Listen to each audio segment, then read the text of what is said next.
নমস্কার। আজ 11ই জুন 2024 মঙ্গলবার। সোশ্যাল মিডিয়ায় অর্থাৎ ফেসবুক এবং আমার ইউটিউব চ্যানেলে যে সমস্ত বন্ধু-বান্ধবেরা রয়েছেন তাদেরকে স্বাগত। গ্রীষ্মের প্রচণ্ড দাবদাহের পর অবশেষে আজ কিঞ্চিৎ স্বস্তির একটা শান্তি মিলেছে। কারণ আজ বিকেলে সন্ধ্যার দিক করে এক পশলা বৃষ্টি হয়েছে আমাদের বাঁকুড়া জেলার একটা বিস্তীর্ণ এলাকায়। এই কদিন ধরে গ্রীষ্মের যে প্রচণ্ড উত্তাপ, জনজীবনের একটা নাজেহাল নাভিশ্বাস উঠেছিল, সেই জায়গার থেকে একটা কিঞ্চিৎ স্বস্তি কিন্তু এসেছে। তবে এই স্বস্তিটা কিন্তু স্থায়ী নয়।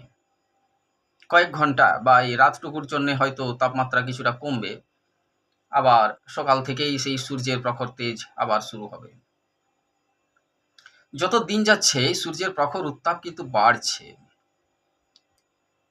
আমরা সবাই জানি এর জন্য দায়ী গ্লোবাল ওয়ার্মিং। পরিবেশবিদরা বলছেন যে গাছপালা ধ্বংস হয়ে যাওয়া বা বায়ুমণ্ডলের ওজোন স্তর ফুটো হয়ে গেছে ইত্যাদি বিভিন্ন ধরনের তারা বিজ্ঞানভিত্তিক যুক্তি তুলে ধরছেন। আবার চা দোকানের আড্ডায় বন্ধু বান্ধবেরা মজা করে বলছেন যে এই যে উত্তাপ, এই তাপটা প্রকৃতির নয়, এই গরমটা কিসের না রাজনীতির গরম, ভোটের গরম। এটা নিছক চা দোকানের আড্ডার আসরে বন্ধু বান্ধবেরা নিজেদের মধ্যে মজা করে এই কথাটা বলছেন। কারণ আমরা দেখলাম যে অষ্টাদশ লোকসভা নির্বাচন সদ্য সমাপ্ত হলো। মোটামুটি নির্বাচন পর্ব শেষ হয়েছে, ভোট গ্রহণ, ভোটের ফল প্রকাশ, এমনকি মন্ত্রিসভা গঠনও হয়ে গেল। তাহলে আর এই রাজনৈতিক তাপ উত্তাপ থাকার কিন্তু কথা নয়, ততটা থাকার আর কথা নয়। আমরা আমজনতা, আমরা কোনো বিশেষ রাজনৈতিক দল করি না, কোনো বিশেষ রাজনৈতিক দলের ঝান্ডাও বহি না। আমরা মাঠে খেলা দেখতে যাই, বিভিন্ন দলের মধ্যে খেলা হয়, ফুটবল খেলা বা ক্রিকেট খেলা, যাই হোক, সেই খেলার আনন্দটুকু উপভোগ করি, তারপর চলে আসি। এর রাজনীতিও হলো সেরকম একটা খেলা। আমাদের কাছে খেলা,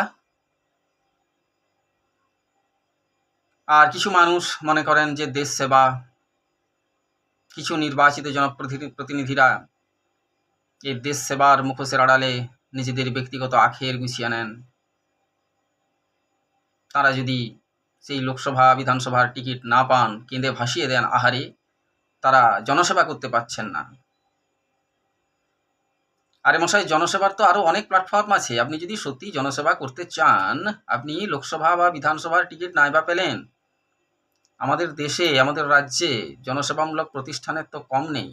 আপনারা সেই সমস্ত জনসেবামূলক প্রতিষ্ঠানে যুক্ত হন, দিয়ে মানুষের কাজ করুন। রামকৃষ্ণ মিশন, ভারত সেবাশ্রম, সেগুলো তো রয়েছেই প্রতিটা গ্রামে, প্রতিটা জেলায়, প্রতিটা রাজ্যে।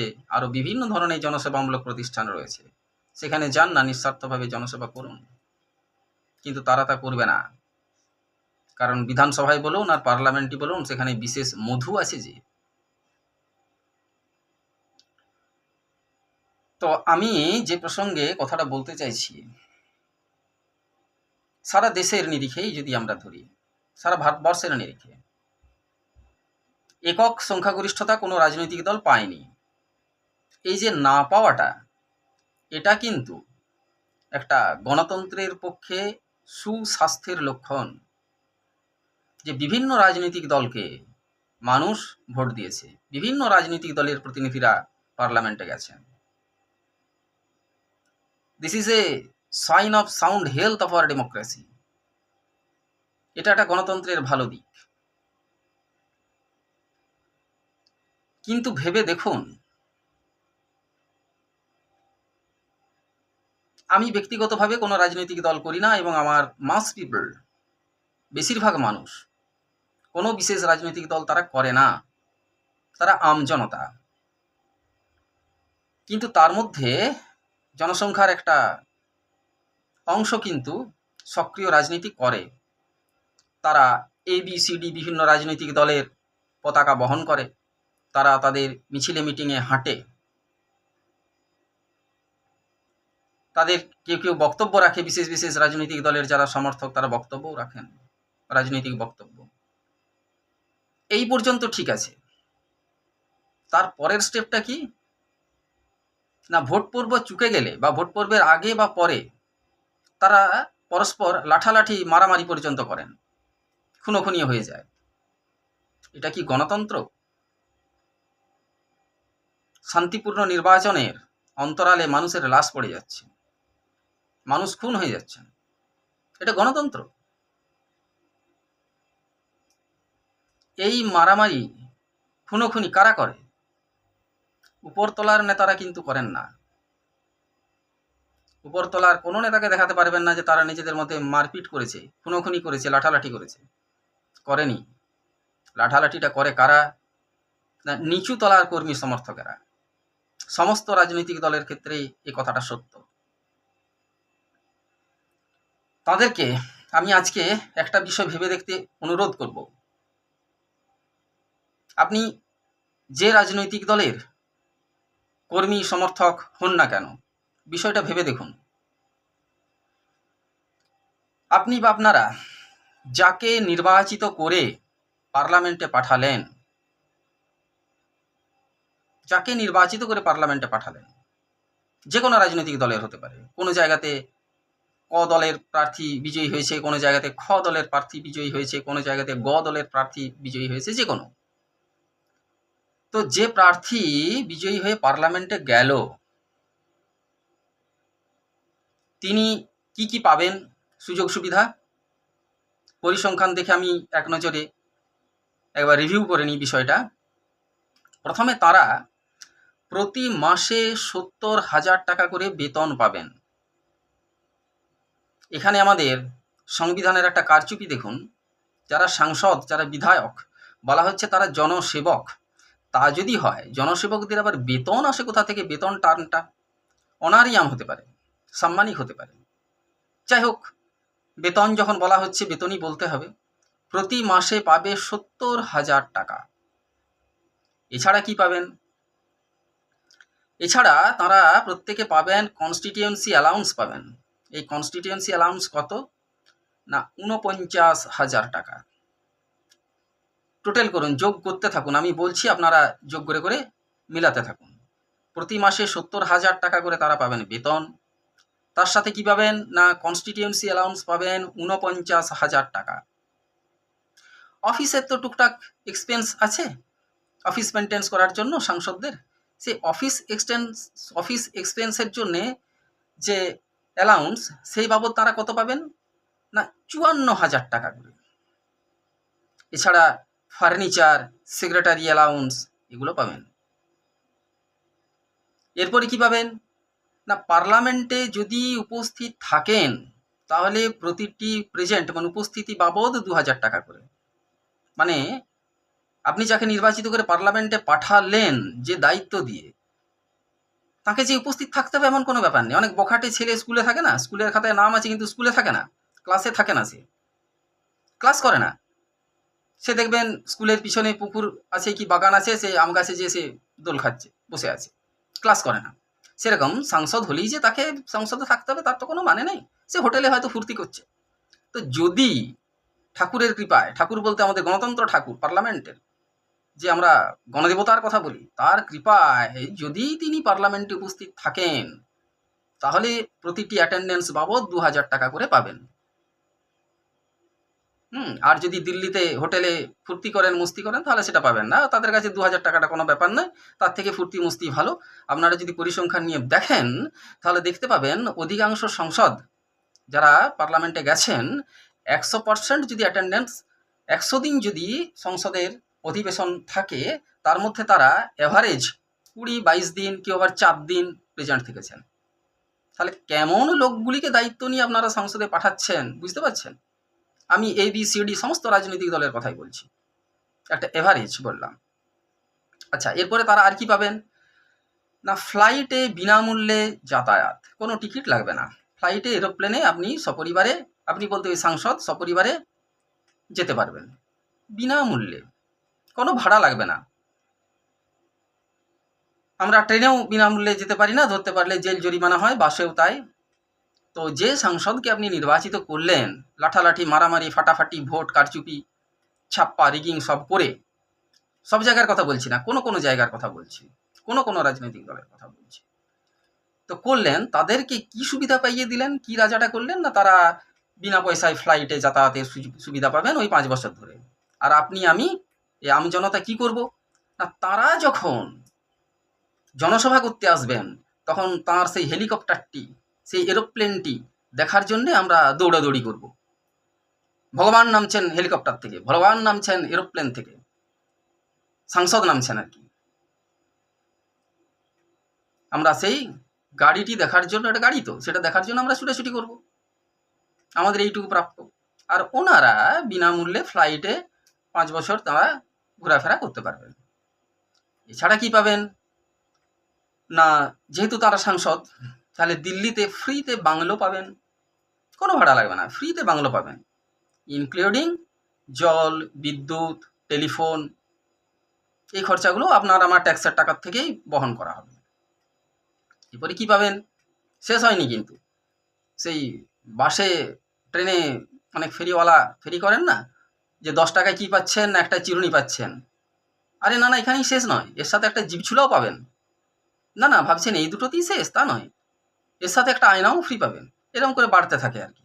তো সেরকম এখানেই শেষ নয়, ফ্রি বাংলো, জল, বিদ্যুৎ, ফোন, এইটুকুতেই শেষ নয়, আরও আছে। কি পাবেন না, সপরিবারে ফ্রি মেডিকেল ট্রিটমেন্ট, সপরিবারে, হ্যাঁ, মেডিকেল ট্রিটমেন্ট প্রতিটি নাগরিকেরই পাওয়ার অধিকার রয়েছে একটা গণতান্ত্রিক দেশে, কিন্তু আপনার আমার জন্য আছে ওই দাতব্য চিকিৎসালয়গুলো, আর ওদের জন্য আছে বিদেশে ভালো ভালো যেখানে চিকিৎসা হয়, সে সমস্ত ডাক্তার নার্সিংহোমে ফ্রি ট্রিটমেন্টের জন্য তারা যাবেন আপনার আমার টাকায়, সেটা খেয়াল থাকে যেন, তাদের কষ্টার্জিত টাকাতে নয়, আপনার আমার টাকায়। এখানেই শেষ নয়, তারপরে কি পাবেন না, সরকারি খরচে বিশাল গাড়ির একটা কনভয় পাবেন তিনি, কারো কনভয়ে 4টা গাড়ি, তো কারো কনভয়ে 10টা গাড়ি। আবার এমনও দেখেছি, আপনারা সবাই দেখে থাকবেন বিভিন্ন জায়গাতে, যারা পরবর্তী সময়ে আর সাংসদ বা বিধায়ক নেই, প্রাক্তন হয়ে গেছেন, প্রাক্তন মন্ত্রী কি প্রাক্তন বিধায়ক কি প্রাক্তন সাংসদ, তারাও 10টা গাড়ির কনভয় নিয়ে ঘুরে বেড়াচ্ছেন, সঙ্গে সরকারি সিকিউরিটি আপনার আমার টাকার, করের টাকাতে। ফাজলামা পেয়েছেন, এটা গণতন্ত্র চলছে, কিন্তু এটা চলে। এছাড়া কি পাচ্ছেন তারা না, সরকারি খরচে বিভিন্ন ক্যাটাগরির নিরাপত্তা, কেউ এক্স ক্যাটাগরির, কেউ ওয়াই ক্যাটাগরির, কেউ জেড ক্যাটাগরির। আপনারা জনপ্রতিনিধি, আপনাদের জন্য আবার বিশাল একটা সিকিউরিটি দরকার, তাহলে আপনারা কিসের জনপ্রতিনিধি? জনগণের কাছে আসতে হলে যদি আপনাদেরকে বিশাল সিকিউরিটি নিয়ে আসতে হয়, তাহলে তো আপনারা জনগণ বিচ্ছিন্ন, জনবিচ্ছিন্ন। তবে যাই হোক, আশা করছি আমি এই যে পরপর পরিসংখ্যানগুলো দিলাম, আপনারা টোটাল করে দেখুন যে এক একজন সংসদ কি পাচ্ছেন। আর আপনি আমি জনতা যারা সক্রিয় রাজনীতি করি না, বা যারা একেবারে তৃণমূল স্তরের রাজনীতি করে, পরস্পর মারামারি ফাটাফাটি করছে, ভোটের গরম, রাজনীতির গরম দেখাচ্ছেন, তারা কি করছে? এই আজকেই, এই প্রচণ্ড, এই কালকে বা আজকে প্রচণ্ড রোদ গরম, আমার নিজের কথাই বলছি, 20 কিলোমিটার মোটরসাইকেলে যেতে হয় তালডাংরা, সেখানে যে ভিড় বাসে চাপতে হয়, সেখান থেকে আরও 1.5 ঘন্টা আমার কাজের জায়গা, সেই ভিড় বাসে ঝুলতে ঝুলতে আমরা যাই। আমারই কিছু বন্ধু বান্ধব, আমার ভাতৃপ্রতিম, তারা এই প্রচণ্ড গরমে তারা কারো বাড়িতে রং করছে, রঙের কাজ করছে, কেউ কি করছে, ফেরিওয়ালার কাজ করছে, এই প্রচণ্ড গ্রীষ্ম উপেক্ষা করে সাইকেলে করে তারা মালপত্র ফেরি করছে, কেউ ডেলিভারি বয়ের কাজ করছে, কেউ বাসের কন্ট্রাক্টর, কেউ খেতে খামারে কাজ করছে, কেউ চা দোকানে কাজ করছে। এই প্রচণ্ড গ্রীষ্মকে মাথায় রেখে, এই অসহ্য যে গ্রীষ্মের দাবদাহ, সেটাকে সহ্য করে আমাদেরকে প্রতিটি মানুষকে দিনাতিপাত করতে হচ্ছে। আর যাকে নির্বাচিত করলেন বা যাদেরকে নির্বাচিত করলেন, তারা শীতাতপ নিয়ন্ত্রিত গাড়িতে এবং প্লেনে আপনার আমার করের টাকায় বিশাল সিকিউরিটি নিয়ে, বিশাল কনভয় নিয়ে হুস করে বেরিয়ে চলে যাবে। তখন আপনি আমি তাদেরকে নির্বাচিত করেছি, অথচ আমরা যদি সেই রাস্তার সামনে পড়ে যায়, তাদের সেই সাইরেন বাজানো গাড়ি, কনভয়, মানে সেই শব্দ শুনেই আপনাকে সরে যেতে হবে। যদি না সরেন তাহলে কি হবে? ওনাদের ওই সিকিউরিটিরাই লাঠি হাতে তেড়ে আসবে। দেখতে পাচ্ছেন না, সাংসদ সাহেব আসছেন, এমপি সাহেব আসছেন, হঠাৎ এখান থেকে বলে ধাক্কা মেরে সরিয়ে দেবে। এই হচ্ছে আম জনতার অবস্থা। এই কারণেই বলছি যে এই যে রাজনৈতিক হিংসা, মারামারি, ফাটাফাটি, এগুলো কার জন্য করছেন, কাদের জন্য করছেন? all of us are being used by those politicians. আমরা ইউজড হচ্ছি, পলিটিশিয়ানরা আমাদেরকে ইউজ করে নিচ্ছে। ইউজ বললে তো ভালো হয়, মিসইউজড করছেন আমাদের চিন্তা চেতনা, আমাদের সৌভ্রাতৃত্ব। বিভিন্ন এলাকায় বিভিন্ন মানুষ একটা গ্রামে বা শহরে বসবাস করে, পাশাপাশি বসবাস করে, পরস্পর ভাই ভাই, বন্ধু বন্ধু। তারা যে কোনো রাজনৈতিক দলের সমর্থক হতে পারেন, যারা সক্রিয় রাজনীতি করেন। কোনো একজন এ পার্টির সমর্থক, তার পাশের বাড়ির একজন বি পার্টির সমর্থক হতেই পারে। তাহলে লাঠালাঠি মারামারিটা কেন করছেন? এই রাজনৈতিক উত্তেজনাটা কেন? আপনাদেরকে তো ইউজ করে নিচ্ছে ওরা, বিপথে চালিত করছে। আপনার গ্রামের, আপনার শহরের শান্তি বিঘ্নিত করছে ওরা। হ্যাঁ, ওরাই তো করছে, কারণ ওদের জন্যই আপনারা মারপিট করছেন। হয় আপনার দলের প্রার্থী জিতেছে, সেই আনন্দে যে হেরেছে তাকে মারতে যাচ্ছেন, তাদের সমর্থকদেরকে।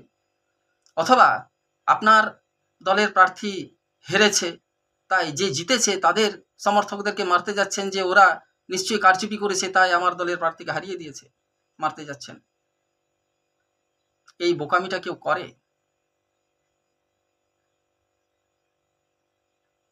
তাই আমার দেশের প্রতিটি মানুষের কাছে, প্রতিটি নাগরিকের কাছে আমি অন্তত অনুরোধ রাখবো, এটাই একান্ত অনুরোধ রাখবো, যে এই প্রচণ্ড গ্রীষ্মের পরে যেমন আজকে এক পশলা বৃষ্টিতে কিছুটা স্বস্তি নেমে এসেছে, তো আপনারাও সেরকমভাবে ভোট তো চুকে গেছে, বহুদিন আগে মিটে গেছে। এই রাজনৈতিক হিংসা প্রতিহিংসাগুলো থেকে বিরত থাকুন, এগুলো থেকে বিরত থাকুন। বরং রাজনীতি সচেতন হন, রাজনৈতিক চর্চা করুন, পড়াশোনা করুন। আর এই দুষ্ট মিডিয়াগুলোর একপেশে সংবাদগুলোকে সমালোচনা করুন। আমি দেখবেন না এটা বলবো না, দেখুন, এবং তারা কতটা একপেশে সংবাদ পরিবেশন করছে, তারা কতটা দুষ্ট মিডিয়া, এগুলো রিয়েলাইজ করার চেষ্টা করুন। এটা যদি আমরা করতে পারি, তাহলে প্রতিটা নাগরিক আরো সচেতন হয়ে উঠবে, আমাদের গণতন্ত্র আরো শক্তিশালী হবে। বৈষ্ণোদেবী মন্দিরে তীর্থযাত্রীরা তাদেরকে, যারা সন্ত্রাসবাদী, হত্যা করল, মিডিয়া সেরকমভাবে তো কই ফোকাস দিচ্ছে না, সেরকম তো কই ঘন্টাখানেক বারবার হচ্ছে না। কিন্তু যদি এর উল্টোটা হতো, হজ যাত্রীদের এরকম ভাবে না হোক, আমি ঈশ্বরের কাছে চাইবো কারো যেন এরকম না হয়, কিন্তু যদি হয় তখন এই মিডিয়াগুলো কি চুপ থাকবে? আপনি কি ভাবছেন তাহলে এই মিডিয়াগুলো নিরপেক্ষ? এই সব ঘন্টাখানেক, আধ ঘন্টাখানেক, 2 ঘন্টাখানেক, এগুলো নিরপেক্ষ? এদের সোর্স অফ ইনকাম কি, এগুলো খতিয়ে দেখা উচিত। এদের টাকা আসে কোথা থেকে?